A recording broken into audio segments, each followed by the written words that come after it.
শিনান pix, it's me শিন। আশা করছি তোমরা সবাই ভালো আছো।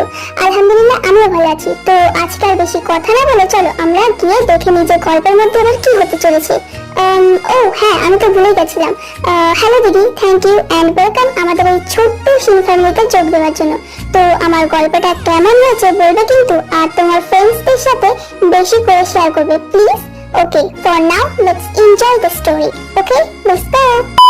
হঠাৎ পানির গ্লাস পড়ার শব্দে ঘুম ভেঙে যায়, সবাই উঠি। আমি চোখ খুলতে মনে হলো কেউ জানালা দিয়ে সজোরে বেরিয়ে গেছে। লাইট জ্বালিয়ে দেখি শিয়াও হাঁপাচ্ছে, শ্বাস নিতে পারছে না, ঘামে পুরো শরীর ভিজে গেছে। ইবো আর লিনো শিয়াওয়ের অবস্থা দেখে তার কাছে দৌড়ে আসে। শিয়াও, শিয়াও বেবি, কি হয়েছে, কি হয়েছে তোমার? পানি, পানি, এনে এনে আগে পানিটা খা দেখি। শিয়াও পানি খেয়ে একটু শান্ত হয়। শান্ত হও, শান্ত হও, কাম ডাউন। এবার বলো কি হয়েছে তোমার? জানি না, জানি না, মনে হচ্ছে না কেউ আমার সাথে খারাপ কিছু করার চেষ্টা করছিল। একটা কালো ছায়া, আমি তাকে ছড়ানোর চেষ্টা করছিলাম। জিমিন, প্লিজ তোরা আমার কাছ থেকে, আমার খুব ভয় করছে, আমার কাছে থাক প্লিজ। আরে কিচ্ছু হয়নি, শান্ত আগে। তুই হয়তো স্বপ্ন দেখেছিস। জানি না কিন্তু আমার খুব ভয় করছে। দাঁড়া, আমি জানালাটা আগে বন্ধ করে আসি। না, তোরা যাবি না, তুইও যাবি না, কেউ যাবি না, তোরা আমার সাথে থাক প্লিজ, আমার কাছ থেকে যাস না তোরা। শিয়াও বেবি, কিচ্ছু হবে না, আমরা তোমার সাথে আছি, এখানে আছি, দেখো। তারপর লিনো গিয়ে জানালাটা বন্ধ করে আসে। ইবো, তুই আজ শিয়াওকে সাথে নিয়ে ঘুমা, আমি লিনো এখানে আছি, ওকে? হ্যাঁ ভাই, আমি আর জিমিন এখানে আছি, তোরা ঘুমিয়ে পড়। শিয়াও খুব ভয় পেয়েছে। ইবো শিয়াওকে ওর আরো কাছে টেনে নেয় আর শিয়াও ইবোকে কাজল করে ঘুমিয়ে পড়ে। আমি আর লিনো জেগে আছি। কিছুক্ষণ পর লিনো আমার কাঁধে মাথা রেখে ঘুমিয়ে পড়ে। আমরা চারজন এখন একটা বেডের উপরে আছি। আমার এখন নিজের উপর রাগ হচ্ছে। আমার পাশে থাকা শিয়াওয়ের উপর দিয়ে এত কিছু হয়ে গেল আর আমি একটা খবরও পাইনি। সকাল হয়ে গেছে, রাতে একটু ঘুমাতে পারিনি। শিয়াও এখনো ইবোকে কাজল করে বাচ্চাদের মতো ঘুমাচ্ছে। আজ আমি নিজেই ইবো আর শিয়াওকে ডেকে তুলি। এখন সকাল 7টা বাজে। সবাই অনেক ক্লান্ত, কোনো মতে গাড়িতে উঠে বসে। শিয়াও এখনো ঠিক হয়নি, ভয়ে ভয়ে আছে। আমার নিজেরও ভালো লাগছে না, আমার পিঠে অনেক ব্যথা করছে, জানি না কেন। ইবো শিয়াওকে হাসানোর চেষ্টা করছে। আমার পাশে লিনো বসেছিল। সুগাকে দেখে সে উঠে সুগাকে আমার পাশে বসিয়ে দেয়। কিছু বলিনি, কারণ বলার মতো অবস্থা আমার নেই। আজকে কোনো গান বাজনা হচ্ছে না বাসে, কারণ সবাই এখন বাসের মধ্যেই ঘুমাচ্ছে। আমার পিঠে খুব ব্যথা হচ্ছে। সুগা মনে হচ্ছে বুঝতে পেরেছে, তাই আমার হাত শক্ত করে ধরে। সুগার হাতের গরম ছোঁয়ায় যেন ব্যথা ভুলে যাচ্ছি আমি। সুগার কাঁধে মাথা রেখে ঘুমিয়ে পড়ি।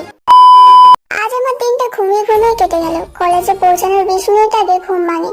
উঠে দেখি সবাই আমার দিকে তাকিয়ে আছে, থাকারই কথা। আমি যেভাবে সুগার হাত ধরে ওর বুকের মধ্যে ঘুমাচ্ছিলাম, নিজের অবস্থা দেখে নিজেই লজ্জা পেয়ে গেলাম।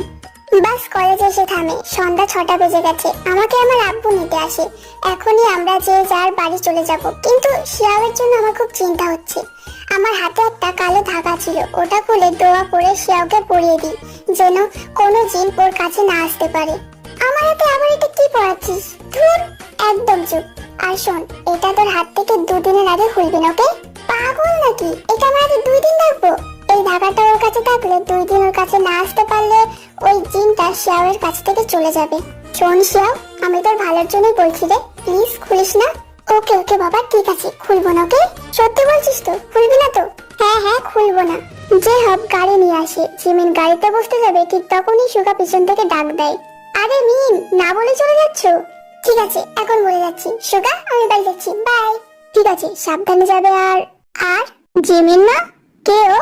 আব্বু, এভাবে দেখানোর কিছু নেই, he is just my friend. Hello uncle, আমি Suga. Nice to meet you soon. তুমি কি ওর সাথে পড়ো? না আঙ্কেল, অ্যাকচুয়ালি আমি ওর সিনিয়র। ও আচ্ছা, সিনিয়র ফ্রেন্ড। হ্যাঁ, আবার এভাবে কেন দেখাচ্ছ? সিনিয়র তো কি হয়েছে? আচ্ছা সুগা, তুমি কোথায় থাকো আর তোমার মা বাবা? আব্বু, চলো এখান থেকে, চলো। কোনো মতে আব্বুকে গাড়িতে বসালাম। সুগাকে বাই বাই বলে চলে আসলাম। ঘরে ফেরার সাথে সাথে আম্মু আমাকে জড়িয়ে ধরে, আমাকে পা থেকে মাথা পর্যন্ত দেখছে আর বলছে, এই কি অবস্থা তোর? 2 দিনে শুকিয়ে একদম কাঠ হয়ে গেছিস। মুখের কি অবস্থা দেখেছো মেয়ের? আর এগুলো কি চুল নাকি পাখির বাসা? হ্যাঁ, নিজের কোনো খেয়ালই রাখিসনি দেখছি। এর জন্য বলেছিলাম যেতে হবে না। মা, আমি একদম ঠিক আছি। হ্যাঁ, তোকে দেখেই বোঝা যাচ্ছে তুই কেমন আছিস।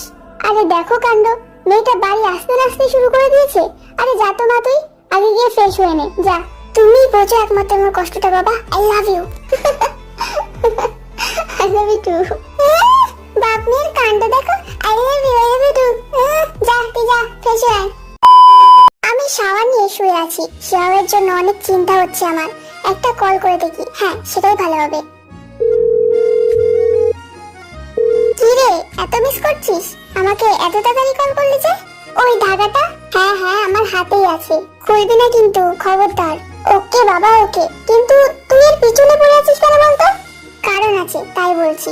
আচ্ছা এখন তাহলে রাখি, বাই। বাই। ফোন রেখে দিই, এখন একটু নিশ্চিন্ত লাগছে। জিন রহস্যের কিতাবটা খুলে দেখি। হ্যাঁ, যদি জিন হয় তাহলে কিতাবে তার সম্পর্কে অবশ্যই লেখা থাকবে। ওকে, তো এখন কিতাবটা বার করি। সেখানে লেখা আছে, শিয়াওকে ওই জঙ্গল থেকে আকর্ষণ করেছে এই জিন। এই জিন কোনো মেয়ের উপর নজর পড়লে তার সাথে শারীরিক সম্পর্ক করে থাকে। শিয়াওয়ের সাথে কিছু করার চেষ্টা করলে না, ওকে আমি ছাড়বো না। কাল দেখে নেবো ওকে আমি। শুয়ে আছি কিন্তু ঘুম আসছে না। এতদিন ধরে সুগার সাথে ঘুরেছি, অথচ তার ফোন নাম্বারটাও নেই আমার কাছে। আমি এত বোকা আজ জানলাম। নাম্বারটা থাকলে তো এখন আমি ওর সাথে কথা বলতে পারতাম। ধুর। জানালার সামনে দাঁড়িয়ে বাইরে তাকিয়ে আছে জিমিন, আর সুগার সাথে কাটানো দিনগুলোর কথা ভাবছে।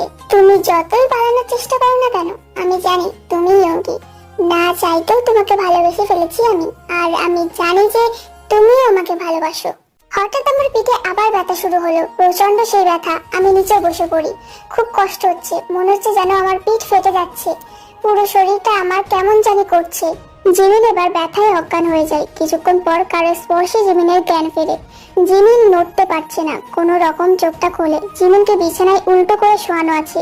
জিমিন কাউকে না দেখতে পেলেও কারো গরম হাতের ছোঁয়া অনুভব করতে পারছে তার পিঠে। তারপর জিমিন বলে ওঠে, আমি জানতাম সোগা তুমি আসবে। এটা বলে জিমিন আবার অজ্ঞান হয়ে যায়। সকালে ঘুম থেকে উঠি, শরীরে কোনো ব্যথা নেই, জামা কাপড়ে কোনো কিছু লেগে থাকারও দাগ নেই। তবে কি আমি এটা স্বপ্ন দেখছিলাম? না না, এটা স্বপ্ন ছিল না। আমি আমার জামা চেক করি, দেখি পিছন ছেঁড়া। তার মানে এটা স্বপ্ন না। কি হচ্ছে কি আমার সাথে? আজ কলেজ নেই, তাই আম্মু আব্বুর সাথে গল্প করছি। আজ দিনটা বেশ ভালোই কাটছিল আমার। কিন্তু হঠাৎ আঙ্কেল মানে শাওয়ের আব্বু হিয়নজিন আঙ্কেল ফোন দেয়। আসসালামু আলাইকুম আঙ্কেল। ওয়ালাইকুম আসসালাম। জিমিন মা, তোমার সাথে কি শিয়াও আছে? না, কেন আঙ্কেল? আসলে ওকে আমরা পাচ্ছি না। আন্টির বাড়ি যাবে বলেছিল, কিন্তু এখনো পৌঁছায়নি আন্টির বাড়ি। শিয়াওকে ফোনেও পাওয়া যাচ্ছে না। সবার কাছে ফোন করেছি, ইভো লিনোর সাথেও নেই ও। কি বলছেন কি আঙ্কেল? কতক্ষণ হলো পাওয়া যাচ্ছে না তাকে? ওর আন্টির বাড়ি যেতে মাত্র 20 মিনিট লাগে, কিন্তু এখন যে 3 ঘন্টা হতে চললো। আঙ্কেল আঙ্কেল, আপনি একদম চিন্তা করবেন না, ঠিক আছে? আমি দেখছি, আমি ওকে নিয়ে আসবো। ওকে, ফোন রেখে দিই। এখন কি হবে না জানি সে কোথায় আছে। আমি দৌড়ে বের হই ঘর থেকে। আমার সাথে লিনো আর ইভো ওকে খুঁজতে শুরু করে। আমরা আশেপাশে সব জায়গায় খুঁজে দেখেছি, কিন্তু কোথাও পাইনি শিয়াওকে। কি করবো কিচ্ছু বুঝতে পারছি না। আমরা 3 জন পাগলের মতো খুঁজছি শিয়াওকে। ঠিক তখনই সুগা আসে আর বলে ও নাকি শিয়াওকে 7তলা বিল্ডিং এ যেতে দেখেছে। ওকে কিছু জিজ্ঞাসা করার মতো সময় নেই। ওর কথা শুনে আমরা সবাই ওখানে গেলাম। ভোর দুপুর, কোথাও না পেয়ে ছাদে যাই। সেখানে গিয়ে দেখি শিয়াও ছাদের একদম কিনারে উঠে বসে আছে। একটু নড়চড় হলেই শিয়াও পড়ে যাবে। আমাদের সবাইকে দেখে শিয়াও জোরে জোরে হাসতে শুরু করে। আমরা ভয়ে ভয়ে সামনে এগোতে শুরু করি। একটু কিছু হলেই শিয়াও নিচে পড়ে যাবে। শিয়াও শিয়াও বেবি প্লিজ, কি করছো? আমার কাছে হাত দাও, হাত দাও। আমার সাথে ওখানে এসো, নিচে নেমে এসো প্লিজ প্লিজ। ওটা ওরকম করো না প্লিজ। শিয়াও প্লিজ ওখান থেকে সরাই, ওরকম করিস না। শিয়াও একটা কথা বলছে না, শুধু আমাদের দিকে ফিরে জোরে জোরে হাসছে। জানিস তো, আমার না এখান থেকে লাফ দিতে খুবই ইচ্ছা হচ্ছে। আমি দেখতে চাই এখান থেকে লাফ দেওয়ার পর কি হয়। চুপচাপ ওকে ছেড়ে দে বলছি, না হলে আমার থেকে খারাপ আর কেউ হবে না। এভাবে কি করে ছেড়ে দিই? হ্যাঁ, এখনো তো কিছুই করিনি, আর তুই কিছু করতেও পারবি না। তাহলে কি বাঁচিয়ে রেখে কি লাভ? তাহলে মেরে ফেলে দিই, ভালো হবে না? ও কি বলছিস জিমিন? আর তুই বা এসব কি বলছিস? পরে বলবো। চুপচাপ ওকে ছেড়ে দে বলছি, না হলে ছেড়ে দেবো। ঠিক আছে, ছেড়ে দিলাম। শিয়াল ছাদ থেকে পড়ে যেতে যাবে তখন জিমিন আর কোনো উপায় না পেয়ে উপরের দিকে হাত বাড়িয়ে তার তলোয়ারটিকে নিয়ে আসলো। তারপর জিমিন তলোয়ারটাকে ছেড়ে দিয়ে তার উপর চড়ে বসলো। উড়ে শিয়ালকে গিয়ে ধরে ফেলে। তারপর শিয়াল তার জ্ঞান ফিরে পেয়ে এমন উঠতে দেখে বোবার মতো হা করে তাকিয়ে থাকে। আমি শিয়ালকে নিচে নামিয়ে ওই জিনের সাথে লড়াই করছি। আমি তো আমার মতো লড়াই করছি, কিন্তু সবাই তো আর দেখতে পাচ্ছি না, শুধু এটাই দেখতে পাচ্ছি যে আমি হাওয়াতে তলোয়ার চালাচ্ছি। হঠাৎ জিন পিছন থেকে আমাকে আঘাত করতে আসলে সুগা বলে ওঠে, মিম পিছনে। আমি পিছনে তাকিয়ে জিনের বুক বরাবর তলোয়ার দিয়ে আঘাত করি। বাস, খেল খতম। এখন প্রশ্ন হলো, কেউ জিনকে দেখতে পাচ্ছে না, তাহলে সুগা কিভাবে দেখলো? আর এখন আমি ওদের কি বলবো? এটা হচ্ছে বড় সমস্যা। এগুলো কি ছিল? তার আগে বল, আমার দেওয়া ধাগাটা কোথায়? ওই আন্টির বাড়ি যাবো তাই ধাগাটা খুলে তোকে বলেছিলাম না ওটা না খুলতে। হ্যাঁ, এখন যদি ওই জিনটা তোকে কিছু করে দিত তখন? জিন? জিমিন, সত্যি সত্যি বল, এসব কি হচ্ছে? আর জিন যদি হয় তাহলে তুই জানলি কিভাবে? কোনো উপায় না দেখে আমি ওদের সব ঘটনা খুলে বলি। মনে হয় খুব জোর শখ খেয়েছে, সবাই বিশ্বাস করলো আমার কথা। এটা সবাইকে বলে তুমি ঠিক করোনি মিম। এবার আমার মনে পড়লো, আমি যাদের এইসব কথা বলি তারা সবাই কোনো না কোনো ভাবে মারা যায়। এবার কি হবে? আমার জন্য কি আমার ফ্রেন্ডরা? না না না না, এটা হতে পারে না, একদমই না। আমার জীবন থাকতে আমি এটা হতে দেবো না, একদমই হতে দেবো না। কিন্তু কি কি কি করবো আমি? আমি তো